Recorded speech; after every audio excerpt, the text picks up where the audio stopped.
Hello, I'm Angus Gibson. Welcome to episode 1 of the Herdcast. We're a bunch of geeky guys and girls who are passionate about all things nerd. This week we'll be discussing the collectible card game in virtual form, such as Hearthstone and Scrolls, and in physical form, such as Magic the Gathering. And with me tonight are a few passionate neckbeards, namely Henry, Martian, Adam Henry, Jughead, Ryan McFarland, and myself. That doesn't really make any sense. Anyway, and to start us off, we will find out what we've been up to this week, starting with Henry Patterson. Lead the charge. So I have been mostly busy, but I've had time for a few wonderful nerdy activities. New science fiction novels, so I've been going through an author called John Scalzi, who I've come to like quite a lot. So last week I talked about red shirts a little bit. This week I read a book called Fuzzy Nation, which is about the discovery of possibly sentient life on another planet, and a giant court case regarding their sentience. And it's I actually went to read it to get away from law, only to discover more law. But since it was within a fictionalized setting, it was much more interesting, and the characters and stuff are very good, and I really like the author because of the way he just gets it. He goes in, makes his point, and then gets out. Also, it's the first book that I know of, which is a literary reboot of a previous novel called Little Fuzzy. Literary reboots. Yeah, just want to say, should be called rebooks. They should. Yeah. It's a rebook of Little Fuzzy by, I think, an author called Piper. Just Piper. I can't remember his first name, but yeah, it was really good. I think that's mostly what I've been up to. Just reinstalled the old Command and Conquer 3. Yes. So I'll be looking forward to playing that later in the week. Fair dues. That's mostly it for me. Could you do rebooks of like classical series that have gone out of copyright? They kind of have. Remember that sort of weird fad a couple of years ago where they made monster versions of classics like Pride and Prejudice and Zombies? Oh yeah. Well, Yeah. And also, Adam, they do all the time. Like, well, they weren't. It wasn't a rebook, but like the new Sherlock's, like the American one and the British one. They're I suppose, yeah. Well, what the point of John Scalzi's novel is he said that he found that Little Fuzzy, while a good book and a winner of the Hugo Award, which is a prestigious award for science fiction novels, he found that the book had dated in the sense it felt like it was written in the 50s and 60s to a modern reader, and that might put people off reading it. So it was his intention to brush it up and just make it more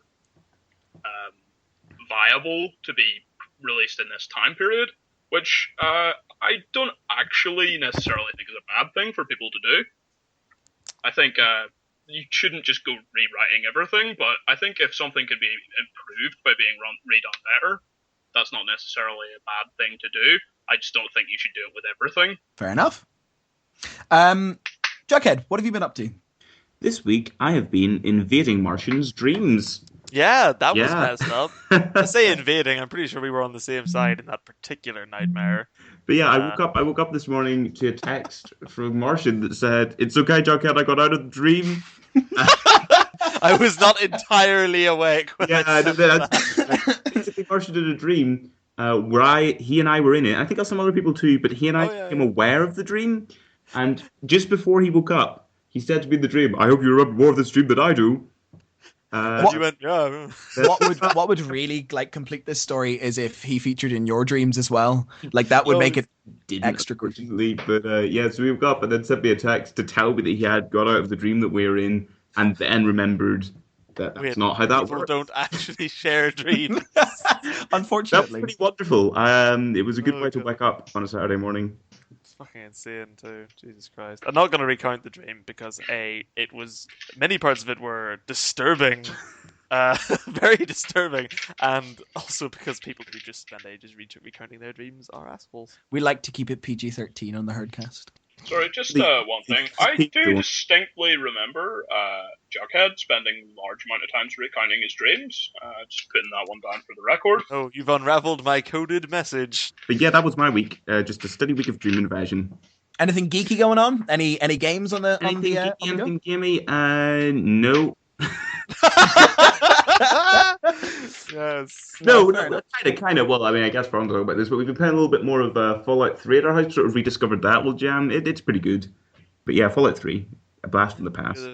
I know it was mentioned in the pilot last week as well, but I think we could basically talk for. Well, I could. Pilot last week. Yeah, I think that's wise. We can reserve this topic for further discussion another time. Yeah, definitely. I know that I could probably fill an hour and a half myself with with just chatting about. You are forgiven, McFarland. You're forgiven. Oh, just the cold. Oh dear, it is the season. Anyway, Adam Henry, enlighten us. Well, this week, beyond my normal nerdy pursuits, which I described at length last time, not much was happening that was new this week. However, I have been following the recent shenanigans with George R.R. Martin, author of the popular Song of Ice and Fire series, which has which has recently been turned into a TV show. Well, not recently, but You don't need to tell people that Game of Thrones is a TV show. well, like the new series is coming out in 2 weeks' time, and basically, are any of you aware of this? Are any of you aware of the shenanigans this week with Gurm? I know that he's been stirring some stuff up with. Well, I think. Hinting at plot. It's all right. It's all right. I know he's been stirring some stuff up with hinting about plot changes and stuff and length of final books. That's not it at all. No, Really? Stop, Oh, Angus, stop. Please stop talking. Basically, what's going to happen is, basically 2 weeks ago, Vanity Fair, the popular fashion magazine, I think that's what it's about. I don't know pop culture, forgive me. But they ran a feature article about the Game of Thrones cast, of course, the upcoming series season 4. And in it, they had a brief interview with Gurm. And one of the questions was, the TV show is rapidly catching up with the books. How does this make you feel? And his response was, it's very, very scary. I should hurry up. Wow. And there is a recurring theme in the fandom of how slow George R. R. Martin is. And he has responded to it in the past with great vitriol. And that was just the first thing. The second thing was a different interview. He said he had to forego a cameo in the upcoming season so he could write more. And then this week he released another chapter of The Winds of Winter, the upcoming book. And so all these three things together are sort of implying perhaps The Winds of Winter will be coming out sooner than we expect. So winter is coming? Winter has been here for quite a while. Oh. I have something that I'd like to say about Gurm's release dates.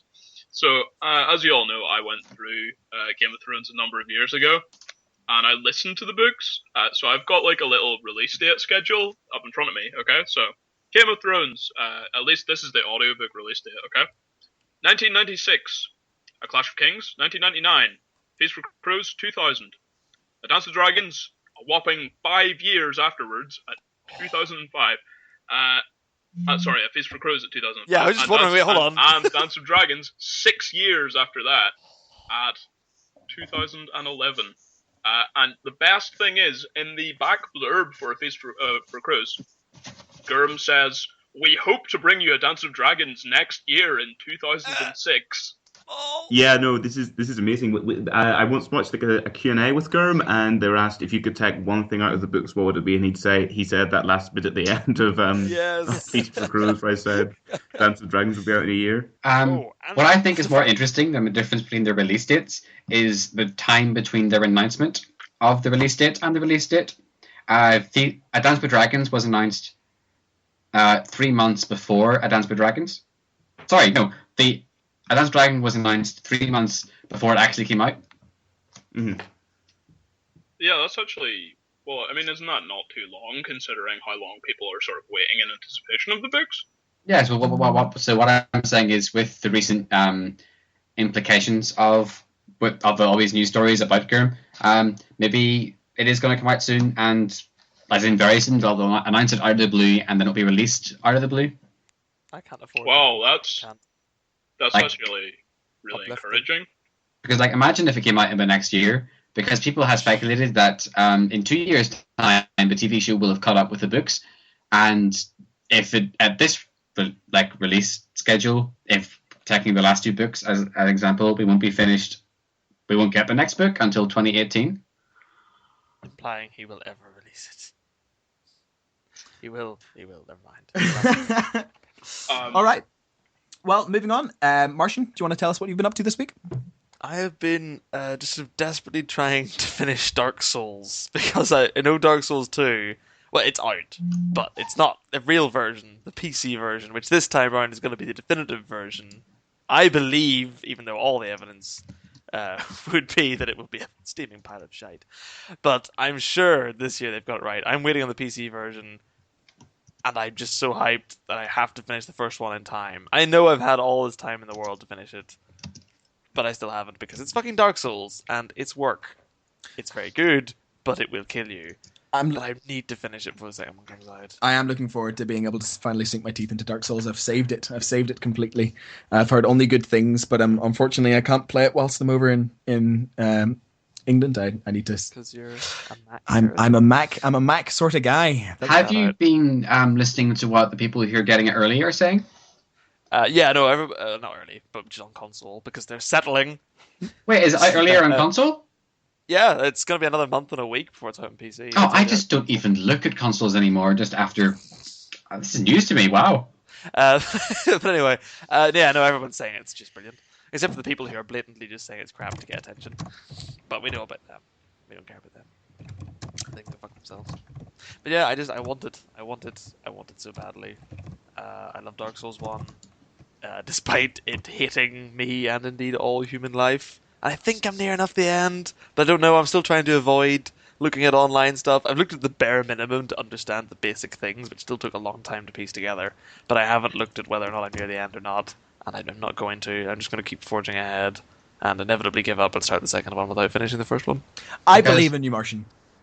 I don't. I believe in What you. I have heard of it, like really strange stuff, like you have to beat the boss and like by cutting off its tail with a very particular sword to get this different kind of sword, and like it is so niche and so unusual, you could never get this stuff unless the internet exists. That's not really spoilers. That's so vague. That's not spoilers. No, yeah, like I don't know. People are always like, "Oh, you should play it blind." You can't. Like Jughead, you remember when I initially took and for like a year. I couldn't get out of Undead Burn. Yeah, and like it kind of does that old school thing, but like I think basically it was trying to be a throwback to those old school RPGs, isn't it? That's what Dark Souls is meant to be. Yeah. But like it's having to deal with an environment where you can just type in how do I get past this bit. So how it's designed to react to that is just by being so intensely obtuse that you can't do that. That's its reaction. I think it basically assumes that you'll be using the internet. And attempts to be even like all the more difficult in spite of that. Well, I mean, other players can leave messages in your world, can't they? Yes, but not helpful but the ones. messages not are helpful. constrained. But I mean, like they kind of semi-embrace the idea of sharing the information and handing tips to each other. But then most people just use that to troll others, don't they? That is just used to fuck people over, basically, isn't it? The word's going to be taken from a limited pool, so it's it's just never useful. I know people can be creative. I mean, they'll find a way. Oh, they do. Yeah, but isn't the ratio something like 90% try jumping off this ledge into the pit of doom to 10%? Easily 90% of messages I've seen have just been suggesting me ways I can kill myself. I'm thinking, is that meant to be used to like reveal secrets in the world, or? Oh yeah, because sometimes jumping off into what looks like oblivion is a way to find a secret. You see, I quite like but that. Mostly not. I really like that idea. I think that's a really, really creative twist. I really don't like that. I think it's entirely redundant because the internet exists.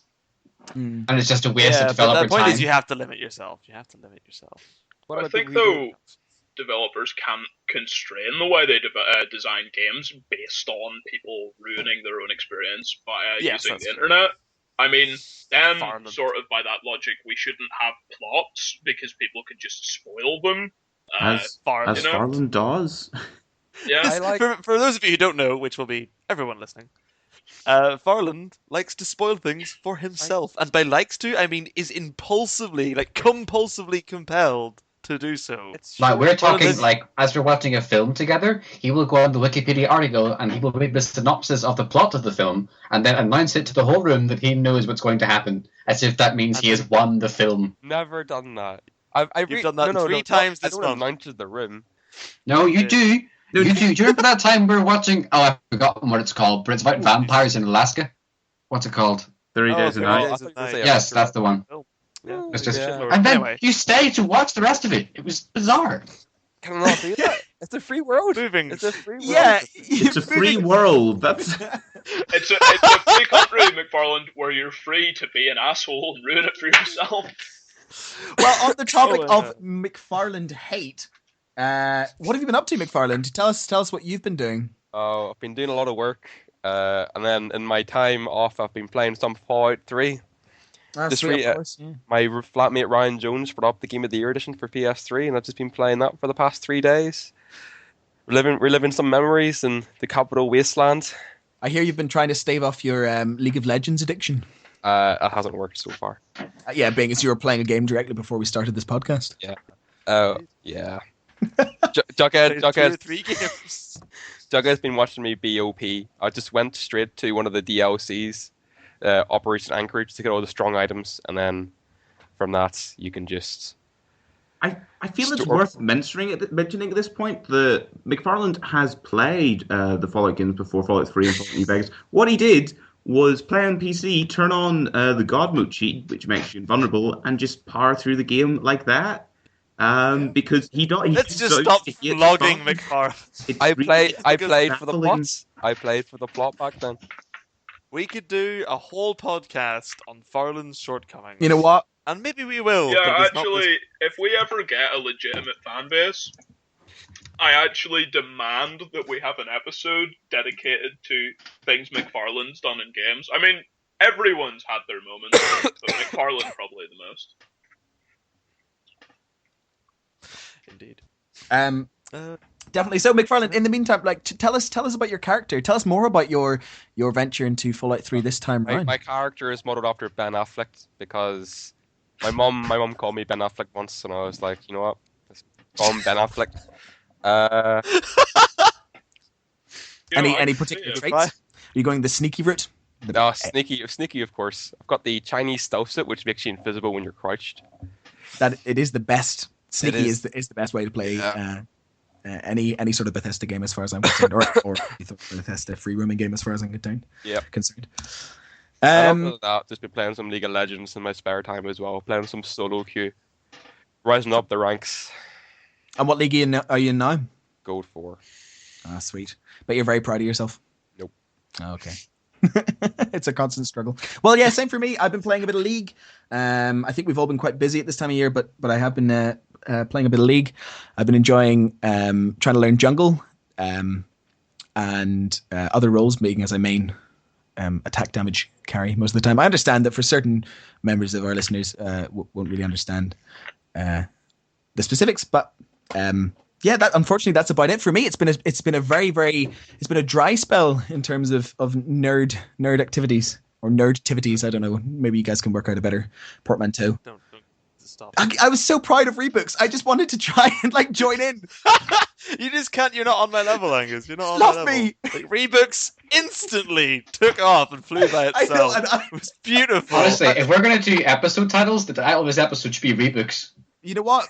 To be honest, Martian, I can't wait until Rebooks becomes a term that some guy independently comes up with it and takes all of the credit.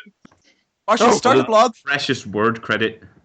Marshall, Yeah. start a blog. Your first post needs to be Rebooks, okay? Get that done. Just that word on its Yeah, own. get that and a definition. Get that done tonight. Patent Would that it not word. be amazing if in 10 years' time they published a new version of the dictionary and it said first known example of this word was Herdcast episode 1? Before the purging. So our first topic tonight will be collectible card games. I think in the introduction I completely spazzed out when saying that. So collectible card games, CCGs as they're also known. Pardon? SIGs or KIGs.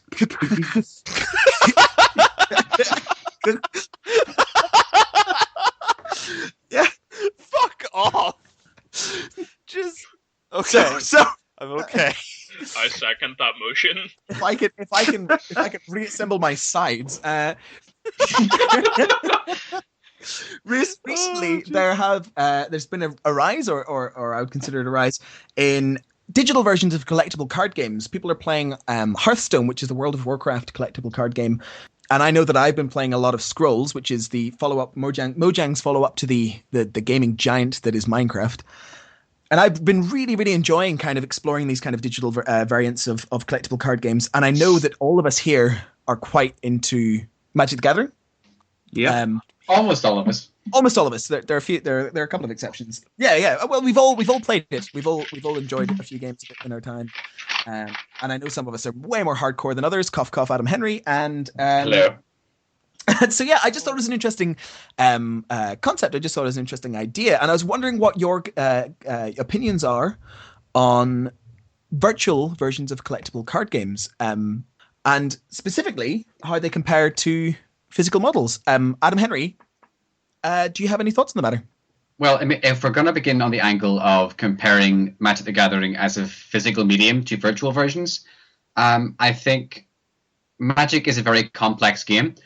Like, consider a game of chess where there are maybe 32 pieces on the board, but then compare it to Magic, where any given deck of 60 cards, there are literally billions of ways you could put that deck together, which makes it very complex. And I think it's difficult to represent that depth in a virtual medium easily. Like, of the number of ways they have tried to turn Magic into a video game, the card pools are very limited, as in most recently Duels of the Planeswalkers. And then you have games like Hearthstone or Scrolls where there may only be a few hundred cards. Someone correct me if I'm wrong, but Hearthstone has only one set at the minute. It's early days. I think it's just, or is it in open beta, or has it just been? I think it's in open beta. Yeah, open beta now. Yeah. So I would imagine it only has one set. Yeah. But that's why I think Magic has its greatest strength is that every single year it changes. For people who don't know, the most common way to play Magic is called Standard, where you can you can use only cards that were printed in the last 2 years. That means every year when a new batch of cards is printed, the metagame fundamentally changes. Like at the moment, it's very focused on big creatures and very slow tempo, whereas previously it was much faster because there was much more powerful control cards. You were able to control the board more easily, whereas now card advantage, which is the idea having more cards, therefore you win, is much more prominent now than it was previously. And that's why I love Magic so much. And I don't think games like Hearthstone or Scrolls can keep up with that pace of excitement.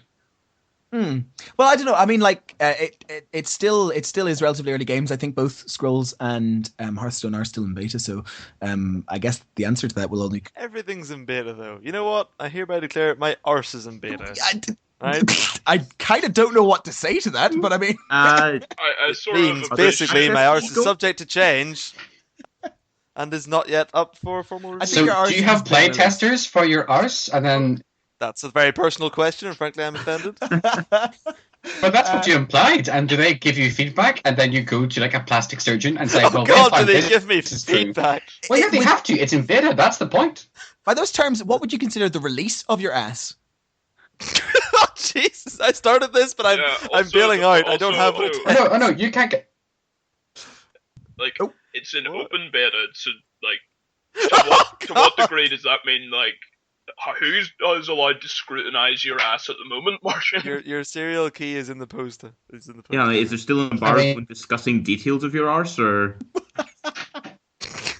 can we I stream your arse? Is that allowed to be said? Is there a press embargo on your arse? Are we allowed to write written reviews or previews? Have you given out information on your arse to IGN yet? Why did I do this to myself? So- It's only. My experience, moving away from the Martian's arse. topic of Martian's arse, my No, experience please. of Scrolls with regards to what you just said, Adam Henry, is that actually, even though it is in relatively early beta or kind of mid beta, I think it was Hearthstone he was talking about specifically, but yeah. Hearthstone, Hearthstone, definitely is only one set. They've already released a couple of sets for Scrolls, and it definitely has its limitations. But it does seem to be an incredibly tactically nuanced game. Henry, I know that you have opinions on Hearthstone and specifically on its relationship to Magic the Gathering. Well, I watched a little bit of the Home Story Cup Hearthstone tournament, which interested me because the games were quite good, just on a sort of spectator level. But what was really good about it was, essentially, Hearthstone is clearly heavily influenced in some ways by Magic. It's a more simple version of the game Magic the Gathering, in my opinion. It's as if they took out the land and then streamlined it so that you just draw a land every turn, and you don't need any specific colors of mana to play spells. There are a couple of differences, but I was able to sort of pick up what everything was going on quite easily. It just seemed to me like a much simpler version of Magic. But really, half of the complexity of the game comes from the amount of cards that are out, and by just simply having less cards, and then a sort of structured standard metagame, it was very easy to sort of pick out what was going on in most games. And Henry? I thought, yes? Whenever you mentioned structured metagame, that was one of the problems I had with Hearthstone. You know the way, whenever you begin a game of Hearthstone, you have a hand of 4 cards, is it? Something like that. I'm not 100% sure. It's either 3 or 4 cards. Just to pull you up for a second there, are you saying Hearthstone? Hearthstone. Sorry, Hearthstone, if I said that wrong. I'm very sorry. But yes, you have a hand of 3 or 4 cards, I'm not sure which, but you can choose to mulligan cards individually up to one time. So you can mulligan the 3rd card and the 2nd card, but leave the 1st and 4th fine. Yeah. But I think I don't like that because that leads to too much repetition of play, and that means I think it's bad for a metagame. Yeah, well, I think at the moment it's hard.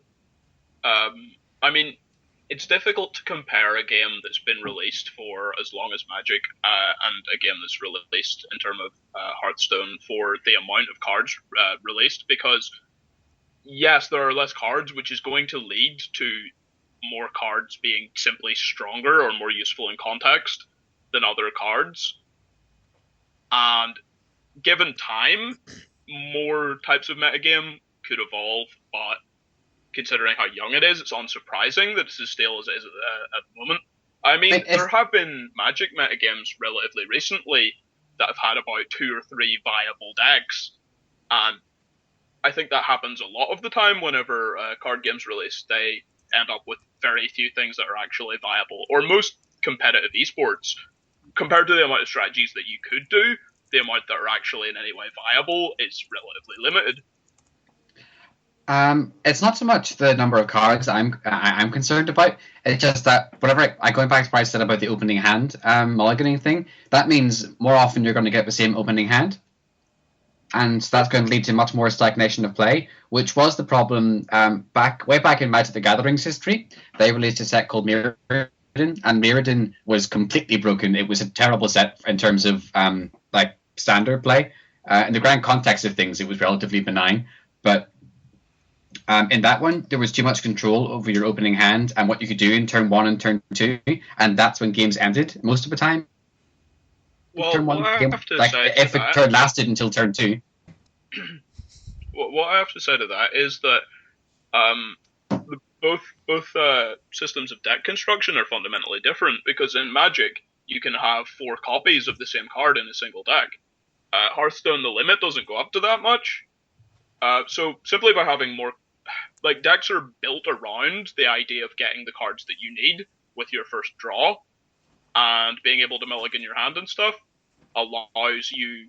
All pro players are trying to get out their handy turn 1 and 2 plays, and a nice curve from which they can play cards on. And I think really both games are trying to do the same thing in different ways. I don't think that you get any more benefit from the Hearthstone way of doing it than you would from the Magic way, because in Magic you can just run more copies of the same cards to increase your chances of drawing them or decrease your chances of drawing them based on what you want and based on how you want your curve to evolve. And that's just the skills of deck building. That is one thing I do think Hearthstone does better than Magic. It is the mana curve. Because in Hearthstone, you get 1 extra mana every turn guaranteed. Yes. I think it's like a different meter. Whereas in Magic, you have to construct your deck in such a way that you're likely to get another mana every turn. Yes. And then, so I think that's like sometimes in Magic, you become mana screwed because which means you don't have any mana. Even though it's turn 5, you still only have 2 or 3 mana. By sheer chance, you didn't happen to draw more lands, or more mana. Sorry. And so I think. And that's not because of a lack of skill on your part, it's by sheer chance, and it's guaranteed to happen to you if you play Magic enough. And also, Hearthstone has a better opening turn system, whereas in Magic, the person who goes second gets to draw a card. The first person does not. But in Hearthstone, they both draw a card, and the person who goes second gets a unique card called the Coin, which is basically a card you can sacrifice at any time to add 1 extra mana to your pool. I think that's a much better system than in both ways than Magic's. Well, yeah, I certainly thing- like that idea as well. And yeah, go ahead, Martian. So the only thing, I'm a big scrub, big noob when it comes to these collectible card game things. I tried to get into Magic in vain, as you will all remember, and eventually just got angry at it and stopped. But I can't help but be aware of Hearthstone because the scale of the thing now is ridiculous. Like, apparently everyone involved with Hearthstone, including the people playing it, are just printing money. Like you were saying, League of Legends people are streaming it between games. A lot of YouTube personalities I follow, because I'm a huge YouTube games channel addict. I've had far much less content to look at because I'm not really interested in Hearthstone, but they're all just doing Hearthstone videos, and a lot of them have said, like in podcasts, they're saying, I'm not even necessarily that interested in still playing Hearthstone, but it is like printing money. People just desperately want to watch Hearthstone. It's become this ridiculous thing, and I don't know. It boggles my mind that something so basic compared with what it came from has done so well. Do you think that is because of a quality of the game, or do you think it's from very aggressive marketing on Blizzard's behalf? Well, Blizzard definitely have the truckloads of money to throw at it, don't they? Yeah. Because Magic thrives mainly on word of mouth, because every time Wizards tries to market it, it just flops on its ass and it's hilarious. But what I think about the Hearthstone situation is, I think Hearthstone was a wonderful decision by a very clever businessman, because what it is clearly a game that's designed to do is it's very easy to pick up, so there are very low barriers to entry, and it's fast so that people can play it in between games while they're streaming.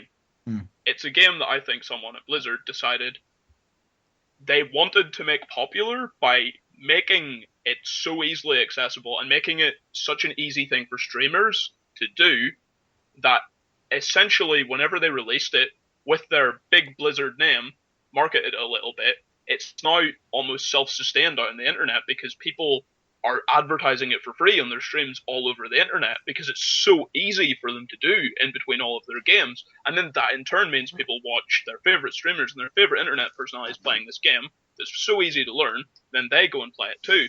And it was a very clever business decision that led to the creation of Hearthstone by someone who understands the evolving trends of the market in the internet. Do you think it was deliberate then? Because that'd be very interesting, and obviously, hopefully, that guy got 10 raises if he did figure out that was going to happen. But I can't help but feel as though it's more likely to have been a very, very happy accident. But then it is Blizzard. Maybe I better not underestimate. I think definitely a deliberate decision. I think they needed to reinvigorate the. I think they need to give an extra little spark to their Warcraft franchise. I think that with World of Warcraft numbers declining so rapidly, they wanted to kind of inject a bit of life into it, and they noticed a gap in the market for competitive play. I mean, like, it's just such a simple game to learn, and the beauty of it is that there's no barrier. There's nothing to stop them from anyone from picking up Hearthstone and giving it a go and picking up a few cards and getting into that kind of leveling system that World of Warcraft hooks you into.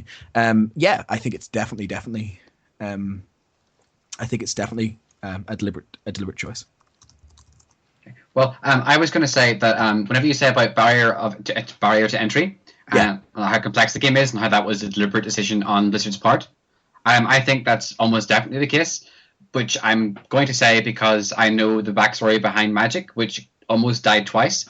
The first time was like 15 years ago when they printed a terrible set and it just destroyed everything and they rebuild again. The second time was they made a set that was so overwhelmingly complex that tournament attendance increased, because tournament attendees are people who are familiar with the game and they already know the rules, but actual sales of the product fell because there were less new players getting into it. And so they had to instigate a thing called New World Order, where they had to limit the complexity of cards at common, and there were other rules, but that was the main one, and also create Duels to Planeswalker to teach the rules in an environment where you couldn't be not ridiculed, but scorned for making a wrong play, and so that massively lowered the barrier of entry. And ever since, Magic has more than pentupled in like people like its annual profit. That's why recently it's become so huge, and it's like even recently they were able to sell off the rights to Magic to a film company, Warner Brothers, no less, because of New World Order, which only served to reduce complexity, and that was the only reason. And if that same thing works for Hearthstone, very, very good. That's very interesting.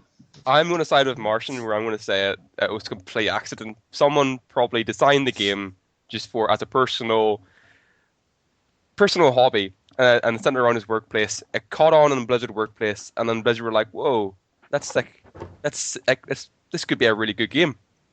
Let's try and work on it further." And then from there, it got there. Yeah. It was the ultimate. Wait, are you saying? It was the ultimate low-risk investment, really, isn't it? I mean, it was a game that didn't really require a huge amount of money to put into. It was a very simple concept. They just tweaked it. You know, it is out of beta now, isn't it? Or is it still? I think it's an open beta. Yeah, open beta. I mean, so they're still testing it, you know what I mean, and upgrading as it goes along. So yeah, it was a really low-risk project. I think by saying it's a happy accident, you are underestimating the corporate cunning of Blizzard as a company. I mean, like, they have shown themselves to be very shrewd in the past, and I think, yeah. Would you say Minecraft was a happy accident? Oh yeah, Minecraft absolutely is a happy accident. No, Minecraft is the definition the happiest of a happy accident. I mean, Notch had no business acumen or skill at all. Really, he was just a guy making something he liked. Java, for Christ's sake. It's still hobbled by decisions he made. Yeah, when he was the only one in charge of it. Like, to this day, it's slightly snookered. Yeah, because the difference between one Swedish guy and a multi-billion-dollar transnational corporation that has just eaten the MMO market alive and hasn't let anything else like even raise its head above the ramparts, really. Yeah, like it's a huge difference. I'm gonna just interject with fanboying about Scrolls now that we're kind of in a neat little position between collectible card games and Minecraft. I think that it's absolutely baffling that Hearthstone has become so popular. And so, well, sorry, it's not quite as baffling. We've already discussed kind of the reasons why it was doomed to succeed in many ways. But I just think for such a simple game, I think it's incredible that it's even maintaining a fan base now. I've been playing a lot of Scrolls since it's been released, and it is a very, very flawed game in many ways. But it's a really, really brilliantly tactically nuanced game in the sense of you're playing your cards onto essentially a chessboard, and they attack after a couple of turns. And for anyone who's interested, there's a very good Total Biscuit "What the fuck is Scrolls" video, which is I should really be saying WTF is Scrolls, shouldn't I, instead of what the fuck is Scrolls? But he did. He doesn't know us. Yeah, yeah, no, he doesn't. No, I'm on a personal. I know him on a first name basis. No, he was the first beta tester, mate. No, never mind. Oh dear. Anyway, but I think it's personally it's a really, really superior game on a kind of tactics front. But the only biggest difference is, and this kind of also segues into our second topic of the night, of free to play models and business models like that. The biggest difference is that you have to pay to play. Scrolls, there's a barrier to entry that I think it was £11 or £13 or something like that that I paid to get the game, and I certainly don't regret it. But you're essentially paying to enter into a free to play system. You earn gold per game you win or game you lose, depending, less gold if you lose, in much the same way that we've seen with League of Legends and similar to Hearthstone. Although Hearthstone had a weird way of going about it, about earning gold, the free to play, the free currency in it. In that, like, every so often you would complete a quest or you'd defeat a certain amount of rangers or something, and that would give you 100 gold to buy cards, whereas League of Legends rewards you every single time you complete a game. Anyway, to me, this idea of charging people to essentially enter into a free-to-play model was the main reason why Scrolls didn't catch on, and it's baffling why Mojang didn't open up to free-to-play system. I really want to chat about like all this tactical nuance. I know that we Adam Henry mentioned the resource system in Hearthstone, that you gain 1 mana per turn, and that you like that as a way of guaranteeing kind of exponential like regular play. But with Scrolls, what you can do is the way you get resources is by sacrificing a card from your hand, discarding a card, and you can either get one resource or you can sacrifice a card to get 2 other cards, and that adds this whole new tactical element it just makes the game so much richer as far as I'm concerned. I don't know if any of you guys have had that much experience with Scrolls. I know that Jug, you've been playing it quite a bit. I've played a little bit. What were your thoughts on it? My thoughts on Scrolls? Initially, I was apprehensive about the battlefield. I mean, I don't know that much about Hearthstone, but I think it is kind of like, as Henry said, a Babby's first Magic. What Scrolls decided to do was differentiate itself to Magic. Well, I don't know if this is a conscious decision, but it differentiates itself to Magic with the battlefield element, as I said, like this chessboard that your cards appear on. And initially, I was like, okay, this is weird. Is this just a gimmick or what? And it took a little bit of time to overcome that. But once you do, I think it does actually add a lot of tactical depth to the game. And this might be why, because I think what you're kind of getting at earlier, Angus, was why Hearthstone has flourished and Scrolls has not. I mean, Scrolls is kind of, I'd say it's probably in trouble, really, isn't it? Yeah, well, they've been doing weird little tactics like giving anyone who's bought it before a certain time a free copy to give out to a friend. Yeah. It seems that they're just trying to push the popularity of it. Yeah. But yeah, and I think maybe that Battlefield was part of that. Like, I liked the Battlefield when I got into it, and I was like, okay, this is cool. This little chessboard thing, it adds real tactical nuance to it. Adds a whole. It lets them be able to do more with cards. Cards can be different in different ways. But I think, initially I was like, what's this Battlefield shit? What's going on here? And I think that might turn a lot of people off as well, unlike Hearthstone. And also Hearthstone, Hearthstone, well, it's open beta at the minute, but it will probably be a free-to-play game.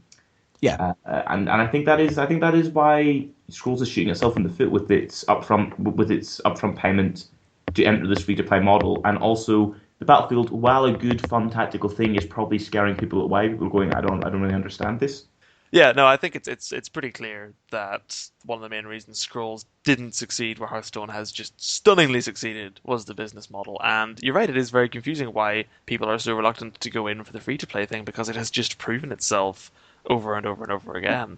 It just makes so much more sense. Because, one of the big things is that a lot of what you'll be buying in any in-game marketplace, skins-wise, like in League of Legends, a lot of that stuff is literally just a relatively, it's like a week's work from an art guy in your team who's probably already done. Because I've heard about this in places before where the art team gets finished long before they're finished reading out bugs and getting the thing ready to release. So you've got all these art guys just sitting twiddling their thumbs. You may as well get them churning out skins and extra item skins and things that people can buy. But then people want to get that immediate upfront money. I guess companies just need that immediate upfront money for things to look good for their shareholders. Well, I think there's definitely like big flaws in the... Like, there can be big flaws in the free-to-play model. You were saying, like, I don't know why people just haven't jumped immediately onto free-to-play. I think the biggest problem is whenever it stops being about aesthetic content. People always talk about pay-to-win games and stuff. Yes, that's what happened to Tribes Planetside as well. Was that not a bit pay-to-win? It had other problems. I know APB is the ultimate pay-to-win, although who really cares about APB anymore? I remember being hyped about that like years and years and years ago, and then it just died. But yeah, like... No, carry on. I was going to say, APP is the perfect example of how not to market a game. APP is like... I would not be surprised if in game design courses like they just wheeled out and say, just this is not how you do it. Yeah. Didn't the company not go bankrupt during the developing the game though? They did. I guess I'm talking about. No. They did. They basically went bankrupt due to the development of the game. It got released and then flopped, and they couldn't get any money back. And then what I should be saying is I'm talking about APB. Oh, pardon me, APB Reloaded, which is kind of the reboot of it, with a free to play model.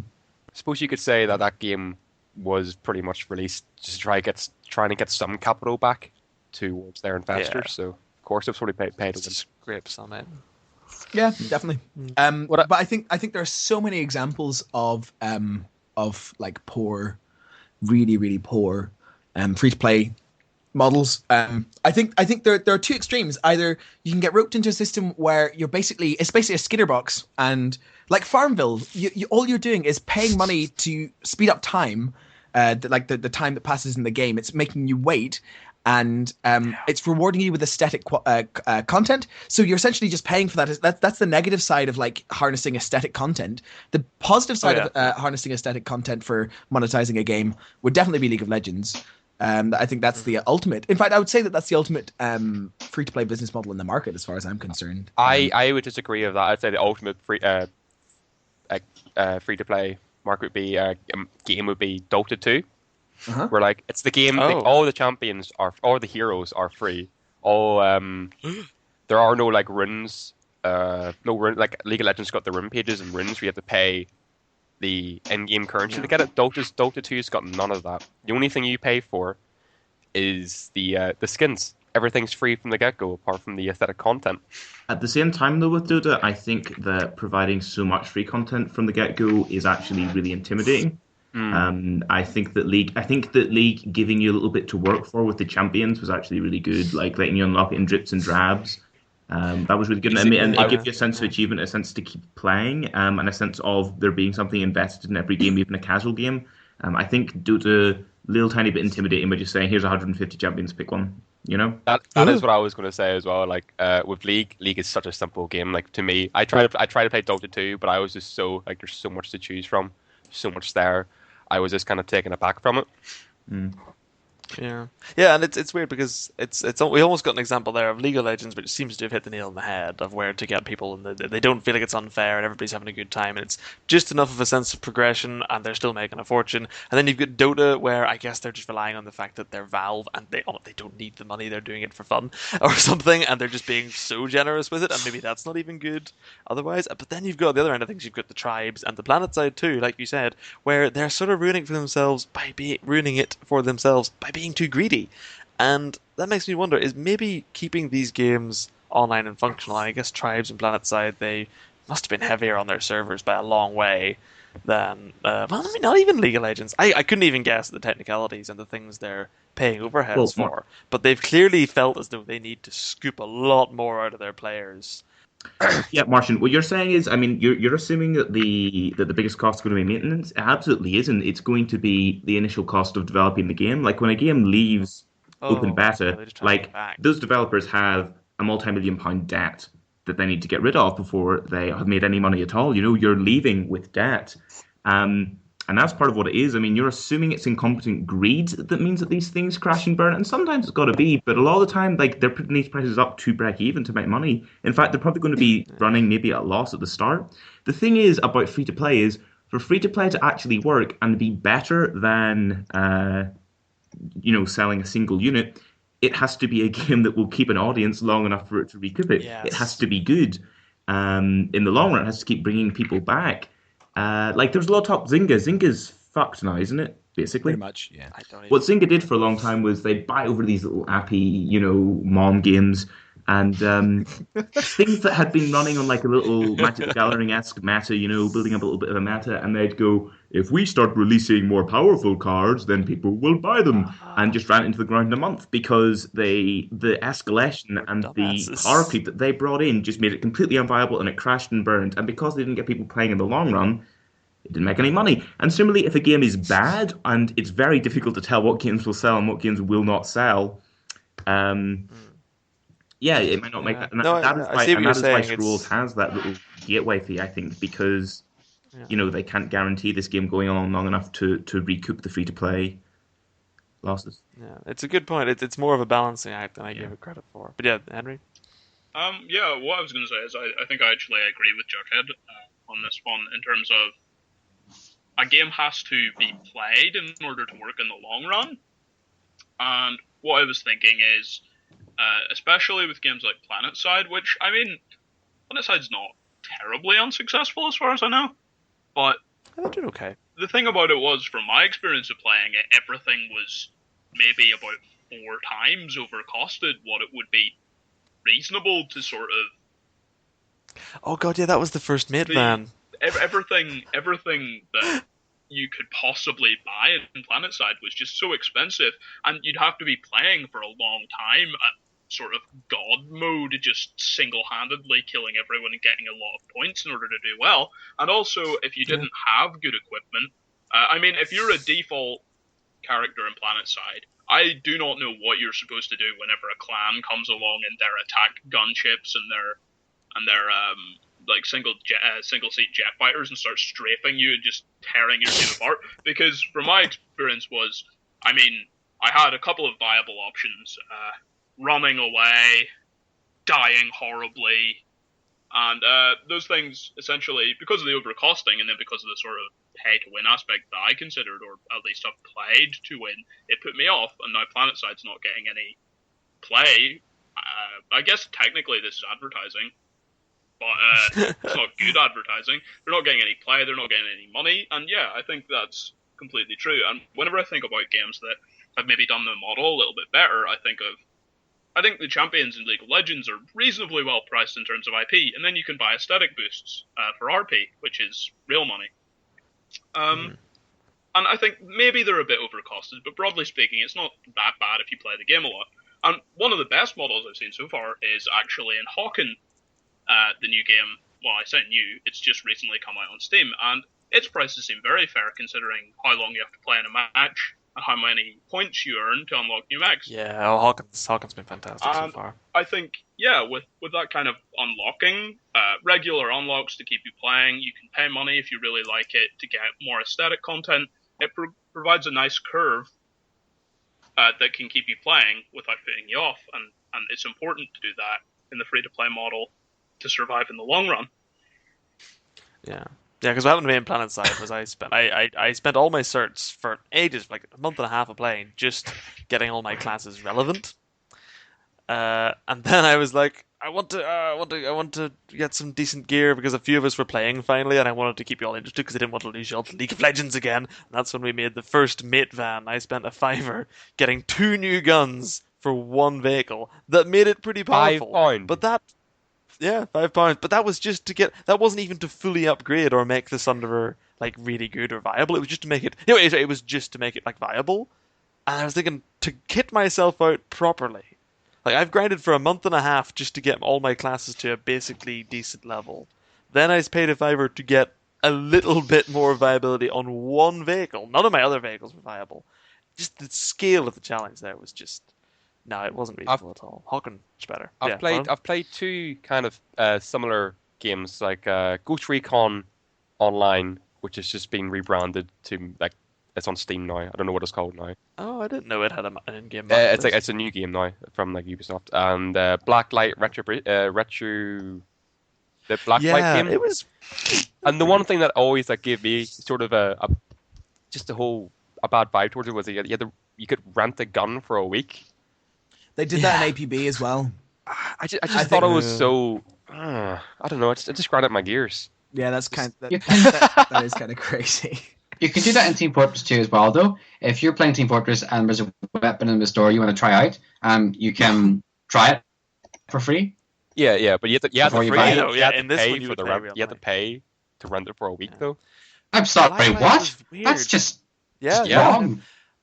Blacklight had a very strange story. I could never quite tell if it was fair or not, but it had other problems in that it had a wall hack built in as like a gaming function, which everyone was like, it's innovative, and I was like, it's annoying, and I can't be arsed with it, because if you forgot to use your like automatic see people through walls for even a couple of seconds, you were immediately Oddly, I like that about the game. That whole it was quite good. It wasn't bad. It didn't work for me specifically. It raised the stakes to the point where you had to be constantly remembering to do it and just thinking outside of the box in a very literal sense. You had to think outside of the corridor you were in, and I was like, this is just same reason I can get into Magic the Gathering. Too many things to juggle. See, I love you're very casual, Martian, so I mean, for a casual like you, I guess I'm gonna bite off your nose, Jughead. Anyway, for those of you at home, Martian's he's the biggest casual, and it's really quite dreadful. I'm editing this. It's all gone. Like, no one will ever know. Your tyranny. I can just replace everything you've said for the past 58 minutes with fart noises. I'll be in your dreams. Oh God. Okay, Farland. See, oddly, I did like Blacklight for the whole. It was a big clunky shooter. Reminded me of Killzone, and I love the Killzone games. Yes. But it's just the pay to win marketplace just put the game off my radar. It's so bad having to pay to rent a gun for a week. I think that is pretty extortionate. I mean, actually, I was thinking, Adam Henry is our resident Team Fortress 2 expert. It's a serious problem. I need help. Yeah, Like just today, it was there's these thing. You know the way Team Fortress has a massive economy. Yep. Well, there are these things that Valve used to give out whenever whenever the game first came to Max. You got these things called earbuds. They were just cosmetic items. They had no impact in gameplay whatsoever. But nowadays they are worth £35. Today I finally had enough Team Fortress wealth to exchange it all for one pair of buds.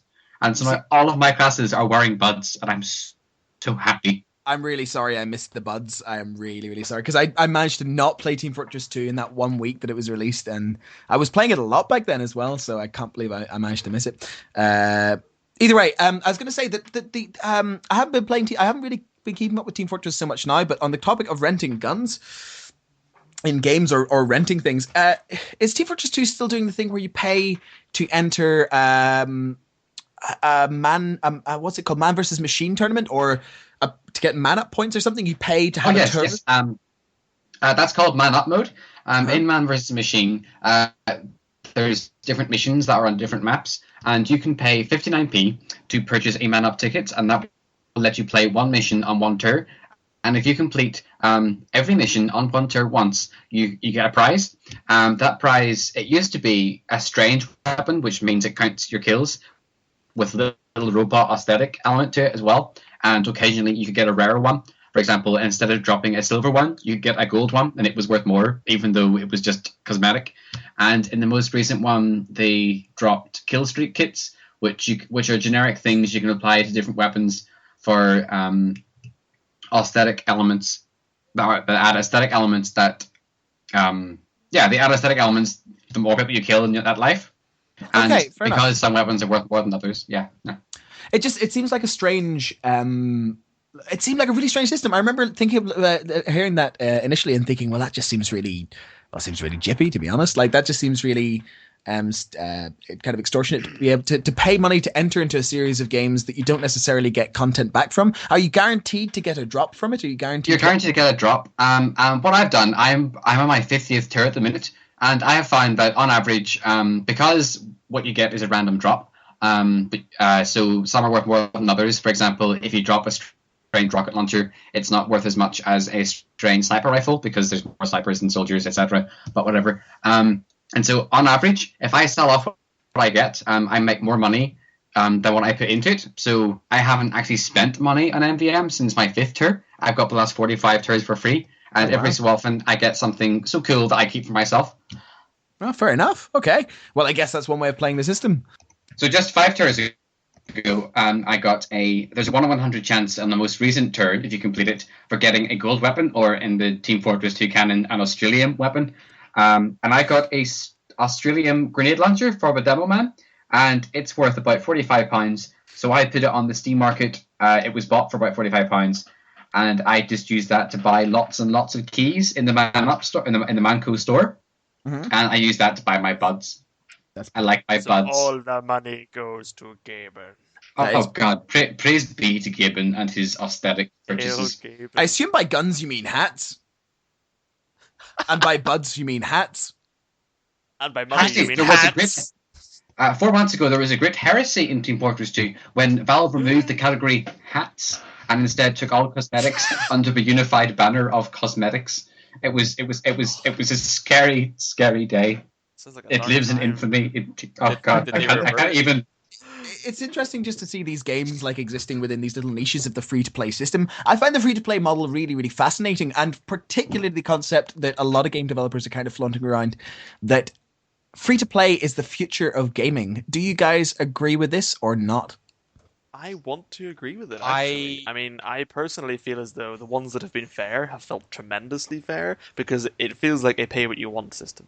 It's like when Radiohead released that album, and they were like, you know what, we're Radiohead. We literally don't need your money.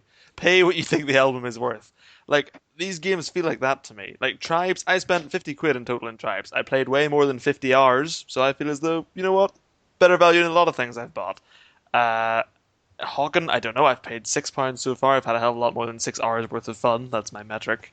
if you must know, and none of it was essential, and I could still have enjoyed both those games without spending any money. I got out of Tribes before it went really off the rails. PlanetSide, on the other hand, it was hard to enjoy it before I spent some money, and then spending some money didn't help me enjoy it. So it was like, ugh. But I feel as though when people get it right, it's just a better idea, because there's always a risk when you buy something as soon as it comes out for 40 quid or 45 quid that you're just not going to play it for long enough to ever feel like that was worth it.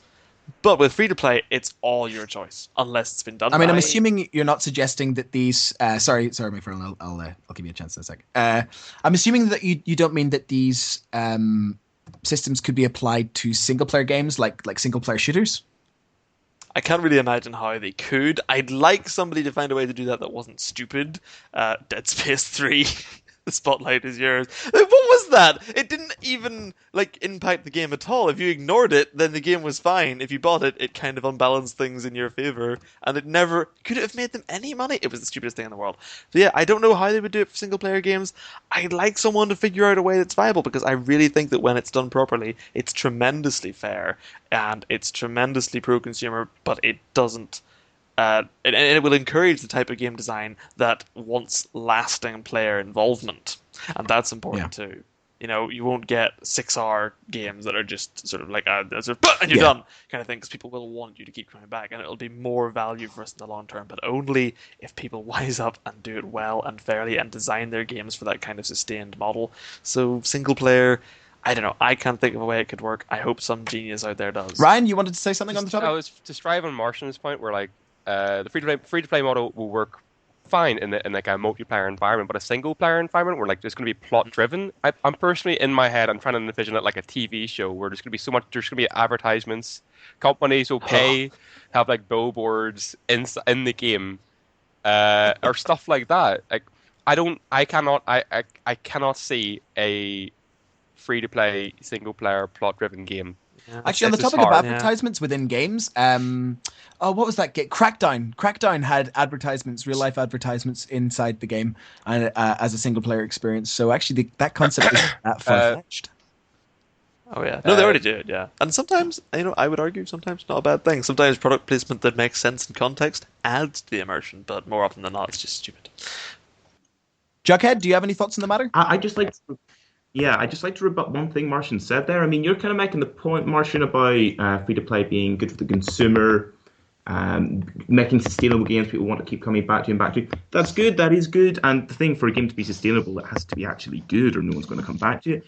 I just want to point out one potential problem here, which is, at the minute we're in a system where the AAA system it's stagnant. It's recycling old IP over and over again. It's incredibly risk-averse, improbably so.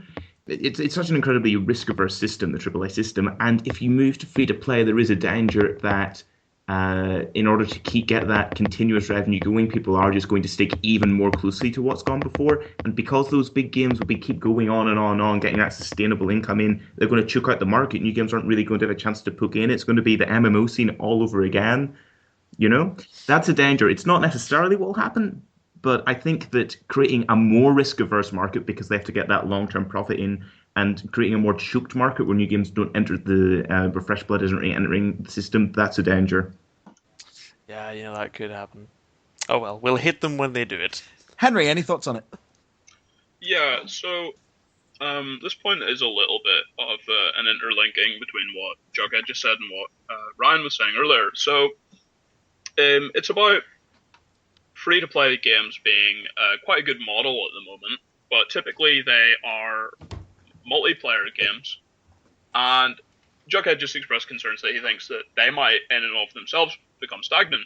And I think a lot of the ones that are released at the moment are very safe decisions.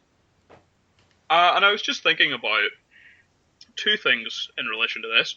One, how will MMOs, or not MMOs, free-to-play games interact with single-player experience? And also, I'm just remembering if they choke out variety by being, for example, the MOBA scene, the fact that certain MOBAs are so big almost acts as a barrier to entry for other MOBAs. Almost, I say. There are other ones, but they're just so much less popular, they seem less likely to succeed in the long run. And they need a player base too. It's not like they can drift by with so few people. Exactly. So I'd sort of like to see how will the free-to-play model evolve in terms of releasing good games in the future that aren't necessarily multiplayer or aren't just creatively stagnant? Blizzard's releasing the new, I think it's going to have to rely on. This is going back on the Jugs point where Blizzard is releasing a new MOBA and it's based on all their IPs. So Yeah. it's free to play. I don't know what the market. I don't know what the market is in the game itself. I think it's very similar to Yeah. Yeah, is this Blizzard All Stars? Yeah. Heroes of the Storm. It's called now. We're it's a new free to play game, but it's relying on an established IP. And an established game base as well. This is so risk averse. It's you might have seen it coming there. You might be right. Oh dear. The only thing that could go wrong is if it's just so bad in comparison to League, because it's doing a lot of things differently to the standard MOBA. But well, I mean, that's good differences. I mean, there's no point in redundancy. Probably they'll get some people playing both. I mean, that'd be. I know Andre's established his to want to play it just because he loves Warcraft heroes, but. Andre's a psychopath, though. That is true. Blizzard All Stars, endorsed by psychopaths. Well, that goes without saying. But yeah, and what I'm thinking now is, maybe it's not the future of gaming, but maybe it's a good alternative to the ridiculousness that is AAA at the moment. Because everyone sees AAA as unsustainable. I mean, the Lara Croft thing made all the money in the world, still didn't make enough money. The Call of Duty thing, where they just keep bringing it back to life, even though it needs to just pass on. And it's not going to keep going. And maybe this is where the big money will be in the future. But the big money and everybody else, they're always going to be separate, I think. I mean, there's always going to be these huge juggernauts that come out. And whether they're relying on big day one sales or on creating these dynasties that last forever and continues to pump people's wallets by selling them aesthetic stuff, I think more or less the effect on the rest of the industry will be the same. There'll always be room for indie titles that have such low overheads they don't need to get huge to make their money back, and occasionally one breaks through, pulls a Minecraft and just redefines everything. And there'll always be room for people in the middle who are catering to niche audiences, people like the guys who are making Europa Universalis. I mean, they're not making billions and billions and billions, but they're getting by, they're doing what they love, and they have a fan base that'll keep them going. I think, more or less, the free-to-play model, it's not... I can't see it being destructive, at least not any more than the current sort of thing already is, where they just build hype, get pre-orders in, and then the game doesn't fucking matter. I would definitely agree with that. I feel like the free-to-play model has carved out a really, really nice niche in the in the triple K kind of world. Triple K? Oh, Jesus Christ.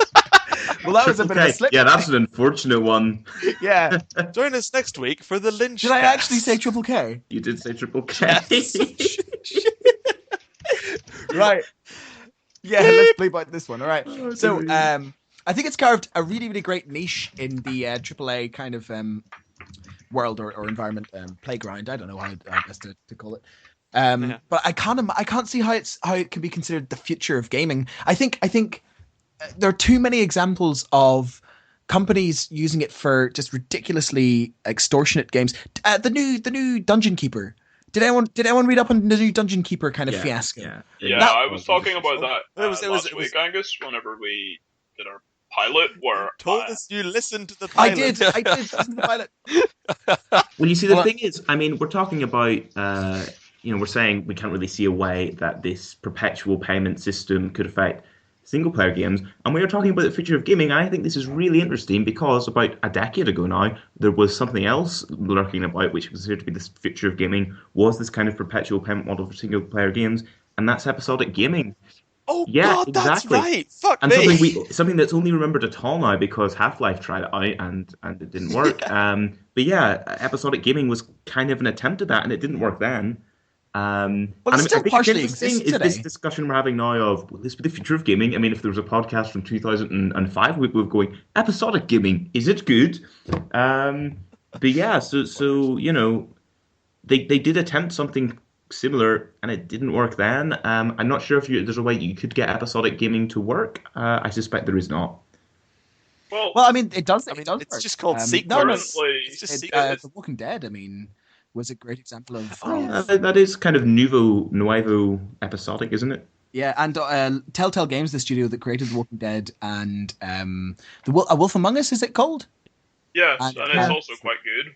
Yeah, it's kind of completely embraced that model, and it's working for them very, very well. And they're incredibly story-driven, aren't they? They're like really into it. Pretty much solely. What I would have to say is, I think it's not a model that works for everything, but it works for Telltale. Because, for example, The Wolf Among Us was in development before all of The Walking Dead was released. And because it was being released episodically, they were able to analyze what people liked and didn't like about the episode, tailor it for the next episode. But really, so they kept releasing, improvements. And for example, the success of The Walking Dead influenced the development of The Wolf Among Us, as they actually took it back and changed a lot of things to make it more in line with The Walking Dead. But I think the episodic thing has its own frustrations. For example, it takes an awful long time for the content to come out. And that's not necessarily a great thing, considering, like, say, these episodes, they come out sort of every 3 months, maybe more. I've heard a lot of people really pissing blood about the cliffhangers and then going, no! Yeah. That they have to wait. For example, whenever I played the first 2 episodes of The Wolf Among Us, and I think they're really good, but to be honest, I'd kind of rather wait and just play it all at one go, because, waiting 3 months isn't a cliffhanger that builds hype, it's just a long wait that means that you forget what actually happened. So episodic gaming it continues to exist, but I wouldn't say it's strong. It's maybe situationally a good thing that some companies can do. For example, episodic gaming wasn't really the strength of The Walking Dead.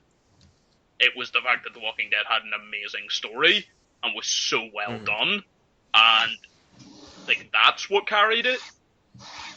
So I think, considering that, I think it would be hard for episodic gaming to really become a huge staple, or for any single player based free to play model to be the same thing, because it's gonna have to be something that's almost completely story, where that episodic thing really drives people. I totally get what Henry's saying here about the whole hype thing.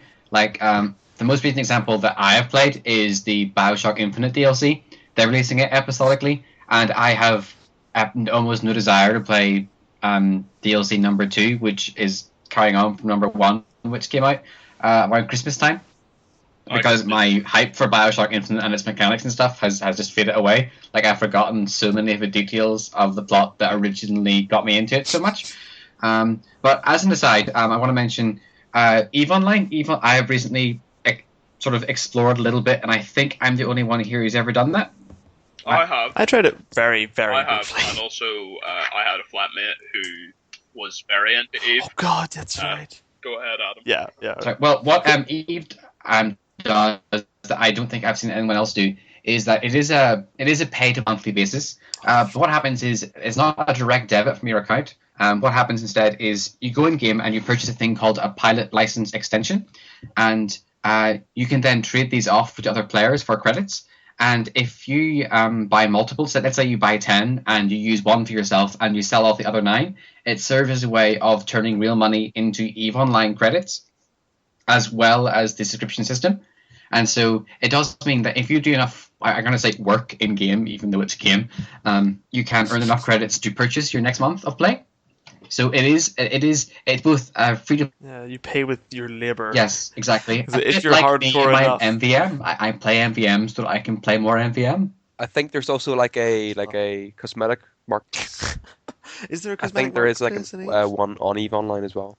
It makes sense. When you've got that big an installed user base, fuck it, you just print. So in EVE Online, it's everything you can buy. In theory, it is, but that require syncing in and a ridiculous amount of resources in your end that the average gamer wouldn't be feasible. Yeah, and then there's also a chance where if you buy it on your ship, you could lose everything as well. Oh yeah. Which is why you can buy insurance in game as well. Henry, your flatmate lost what was it? A juggernaut, a titan? Yeah, well, allegedly. I'm not 100% sure on the details, but apparently he took an extended leave of absence from EVE after annoying a large group of people by losing a titan. A titan is worth $4.5 grand. $4.5 grand. Yes. I don't think so. There are more in operation. I mean, in one of the recent battles, quite a few titans were destroyed As a side note, anyone who doesn't know about EVE Online, just go and read some of the history, because some of the history behind EVE Online is as good. It is its own world of lore, and it's as good as some of the sort of epic battles in history that you'll hear about in real life, with these clans and their titans being destroyed and their sector to sector actions and tactics. It's all very interesting, actually. But yeah, I think there are more titans in operation than I originally thought there were, but they're still not something that you want to lose. Well, yeah. I think that I was going to chat a little bit about my opinions on the free to play model, just kind of relating to what we're chatting about earlier. And I was thinking about its position as the future of gaming, and I was thinking that like I kind of definitely agree with Martian in that sense.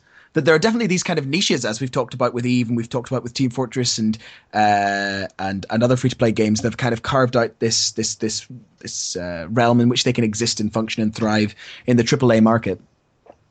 And therefore definitely has a place. Like, yeah, of course it has a place. It's just I can't imagine how it is the future of gaming. I can't imagine, like we've talked about the single player version of it. I can't imagine that ever getting on just like episodic gaming. I definitely agree that it's got this whole element of oh, why have I gone brain dead? It's got the whole element of providing a quality game, unlike kind of repeating all this kind of AAA nonsense. Definitely, I can definitely get on board with that. And yet, we still have these indie games kind of popping up in the underneath and surprising us with incredible quality and innovation. Does anyone else have anything to say on the topic of free to play gaming? I have one thing, and I think it's going to touch on something really big that we're probably going to deal with at another point. But it is that this, yes, I mean what we're seeing in free to play is a model of that is actually being echoed across digital entertainment, which is a move towards getting you to pay, rather than just paying one price for one unit as we used to with CDs and with DVDs and with videos and with books and with games, into a model where it's a much more subscription-based model. And free-to-play isn't subscription-based, but it's similar to what we're seeing with Netflix and Spotify. But the difference is, and this is an opinion that I hold that I know not everyone here does, and it's a little bit controversial and comes up very strongly in another thing we'll discuss later on in another episode, but that is that when you pay that £5 subscription to Spotify or £6 as a subscription to Netflix, you get access to this huge backlog of TV shows and movies and music that has been around for ages. But that wouldn't really work with a video game, because games very definitely have a lifespan. You know, people don't really go back and play games for the first time if they came out 10 years ago or 5 years ago, even sometimes. You know. Well, not yeah, no. I mean, that's what I mean. Like in practice, they could, but in practice they don't. And that belief of mine that games, that people don't go back to play games that they didn't play the first time round, that's going to come up later on. I'm just going to point that out for now. That's why there isn't a Netflix of games, or a real Netflix of games, and they have to resort to microtransactions to get that same continuous cash flow out of digital entertainment. I think that's going to change in the future. Like from OnLive, Sony recently, you know, the system OnLive for Hadith. What is cloud gaming? So Sony recently bought out that company, and they're going to implement it on the PS4 from what I've read. And they've got the massive catalog of PS2 games and PS3 games where they can probably play it on their PS4. This is what I'm thinking about it. This is what I'm like trying to like sim. So you pay this massive subscription to have this backlog. Sorry, can I just stop you there for a moment, and we can start again? Is someone literally scraping ice off a car? What is that in the background? Sorry, that was me. I'll stop. What are you scraping a line of coke together? You know my Ultimate Infinium iPad cover? Yes. I was making sure all the velvet was pointing in the same direction. Oh my god! Oh god, Adam! I'm sorry. This has to. Yeah, this has to. No, stay. keep it in. Yeah, keep let's that not. in. Sorry, this is too good. They have to good. know. They have to know. Just for our audience, they should know that I am literally insane. Yes. My lust for order is almost sexual. I just love things to be in order. It's so cool. Right, so Jughead, Let's not go any deeper down that particular. what were you saying? No, it's farther. I interrupted Farland. What were you saying before Velvet Gate? Honestly, shit, I have no idea. It's the same effect on his train of thought as a brick wall across the line. So on that topic, I'm afraid that we're going to have to wrap up. It's been really good fun. I don't know about you guys, and these are definitely points that we'll bring up in a later podcast or in a later episode.